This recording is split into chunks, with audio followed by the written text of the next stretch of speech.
감기에 걸리는 사람이 많아지는 시기마다 주제와 같은 질문이 많이 옵니다.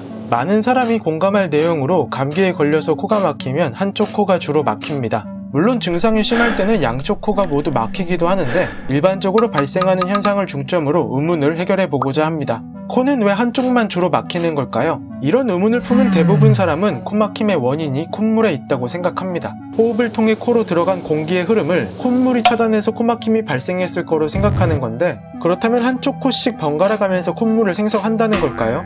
많은 양의 콧물이 코막힘의 원인이 될 수 있습니다. 하지만 코를 아무리 풀어도 코막힘이 나아지지는 않습니다.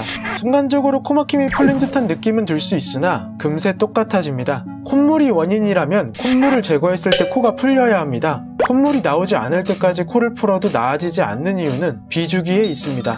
사실 사람은 두 개의 콧구멍을 모두 이용해서 숨을 쉬는 게 아니라 자율신경계에 의해 한쪽씩 번갈아 가면서 숨을 쉽니다. 사람에 따라 차이가 있으나 1시간에서 4시간 주기로 양쪽 콧구멍의 비점막이 수축과 팽창을 교대로 하면서 기능합니다. 확인해보고 싶다면 엄지손가락을 이용해 한쪽 코씩 번갈아 가면서 막아보고 코로 숨을 들이마셔보면 한쪽은 코로 숨을 들이마시는 게 어렵지 않을 텐데 나머지 한쪽은 약간 버거울 겁니다. 코에 특별한 이상이 없는 사람이라면 평소 큰 차이를 느끼지 못합니다. 근데 날씨가 추워지거나 병균이 들어오는 등의 자극이 발생하면 신경 전달 물질이 비강에 있는 콧물샘과 배상세포에서 점액을 분비하도록 유도합니다. 그래서 콧물이 많이 나오는 건데 단순히 콧물의 양만 늘어나는 게 아닙니다. 코의 안쪽에는 양옆 벽에 붙어있는 비갑계라는 게 있습니다. 코선반은 경막에 의해 위에서부터 상비갑계, 중비갑계, 하비갑계로 구분할 수 있습니다. 각 비갑계는 각자 역할이 있습니다. 그중 하비갑계는 공기의 방향이나 가습, 난방, 공기의 여과 등 중요한 역할을 담당합니다. 근데 앞서 언급했던 자극은 하비갑계의 점막을 부풀어 오르게 할 수 있습니다.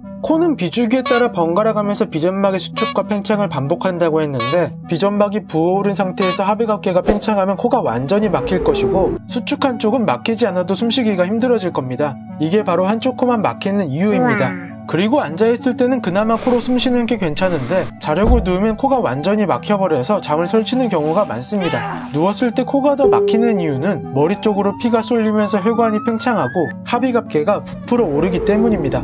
여기까지 이해했다면 비염에 관한 내용도 이해할 수 있습니다. 대부분 비염 환자는 알레르기성 비염으로 알레르기 반응이 비강 내 염증 반응을 일으켜 하비갑계가 팽창하도록 하고 콧물 및 코막힘을 유도합니다. 비염 환자가 사용하는 약은 혈관이 수축하도록 해서 결과적으로 하비갑계가 수축하게끔 하는 약을 사용하고 수술로는 하비갑계의 부피를 축소하는 방법을 이용합니다.